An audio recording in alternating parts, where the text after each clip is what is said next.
Hello and welcome back once again to After the Credits. So today's movie is The Shallows. Now, The Shallows I was actually going to go see last week, and unfortunately on the day I went they pulled it from the theater. Today it actually popped up over at the Dollar Theater when I was seeing what was playing over there. So I said, what the hell, go see it. It's only a week before it's possibly going to come out on DVD now, whatever. So, what did I think of The Shallows? It's very similar to Open Water, I guess, if you ever saw Open Water. Movie about the couple that's out on a scuba diving retreat and accidentally gets left behind by the tour group, and they float in the water for like a week or whatever, or a couple days until they finally get eaten by sharks. This is sort of along those lines, but not exactly. So our story starts with a girl looking for a beach somewhere in Mexico, I guess, or Costa Rica. You know, it's one of those South American or Central America areas. I want to say she was somewhere in South America because they were driving cars. I'm pretty sure they have cars in the Caribbean as well, but it didn't seem like a place that was super hard to get to. She's looking for this beach, and she finds a guy who knows where it is. He takes her there. It's kind of a private beach. Only locals really know about it. You know, one of those type of things. So this guy agrees to take her, and she keeps asking for the name of the beach, and no one will tell her what the name of it is. But she eventually finds the beach, thanks to this guy, and he asks her, you know, like, why are you wanting to go there? And she goes, well, my mother used to come here before I was born, and the last time she was here was when she was pregnant with me.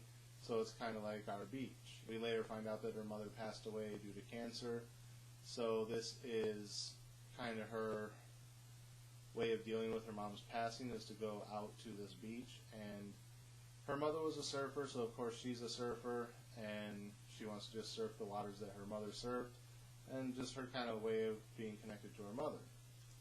So she's out surfing, and there's a couple other locals out there surfing too, and they kind of talk to her for a little bit. They're cool, whatever.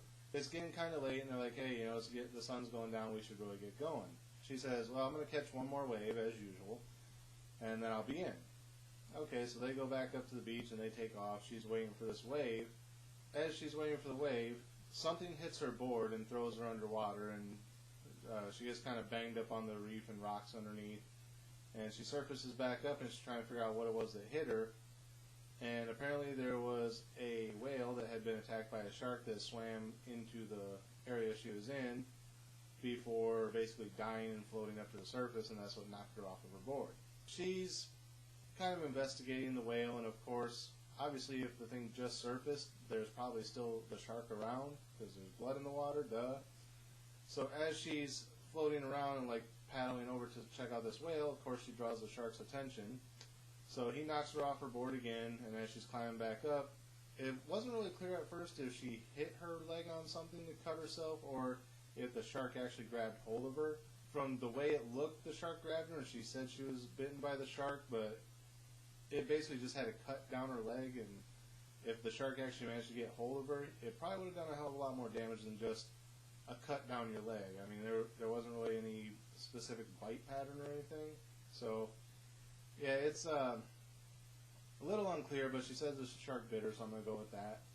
So she manages to make her way over, back onto her board, and manages to swim over to this rock bed that, as the tide goes out, this rock bed becomes basically a small island just off the shore, about like 200-300 yards offshore, like the length of a football field, whatever. So she can see the shore, but she's just out of reach of it, a little bit too far to really holler for anyone on the beach to get help. They can just barely hear her when someone does finally show up.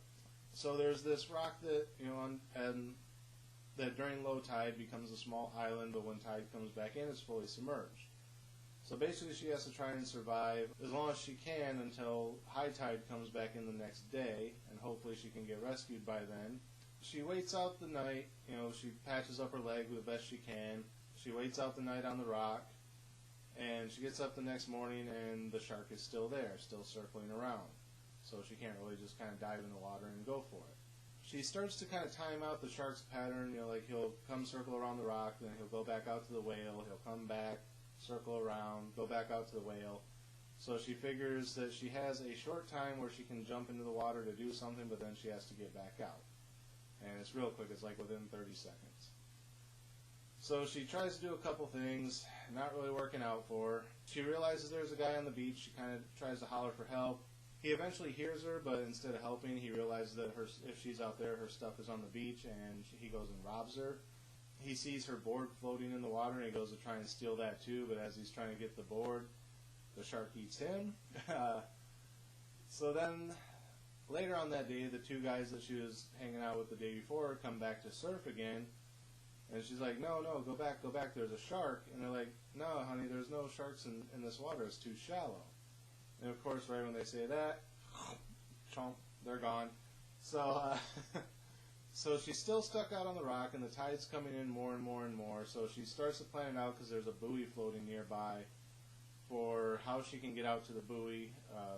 She needs a distraction to send the shark in a different direction, and then kind of swim away from him.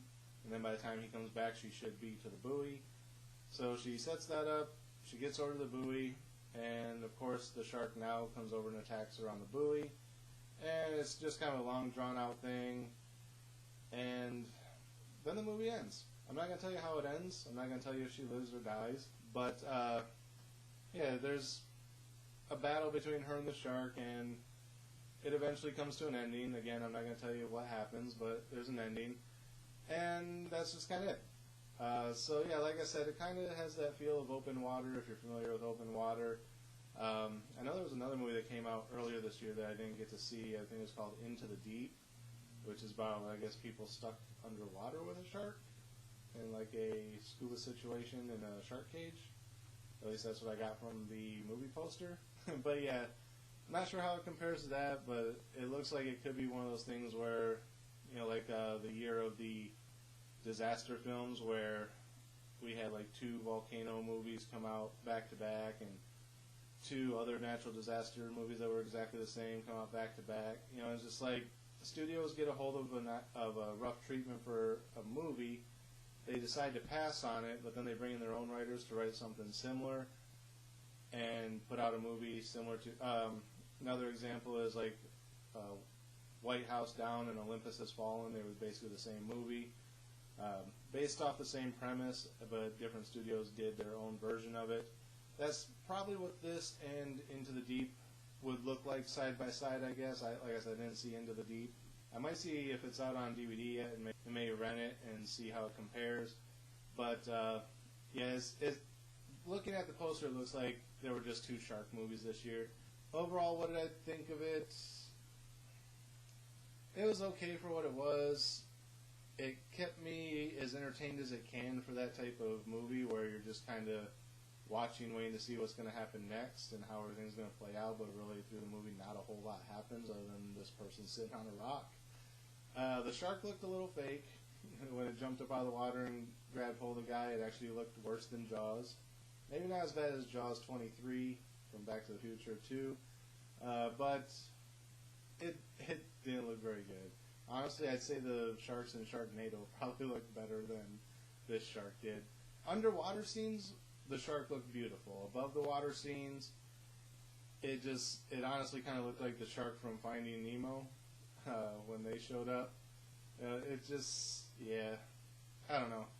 But overall, like I said, it wasn't bad. So what would I give as far as a star rating? I'd say... I was going to say a 3 because, like I said, not a whole lot happens, but that's kind of the point of these movies. So judging it off of how I would have judged something like Open Water, I probably would have gave Open Water a 3 because it wasn't that interesting of a backstory, even though it was based on a true story. This one I don't believe is based on a true story, so they have a little bit more leniency to change things, to make them flow better. And because of that, it held my attention a lot better than Open Water did.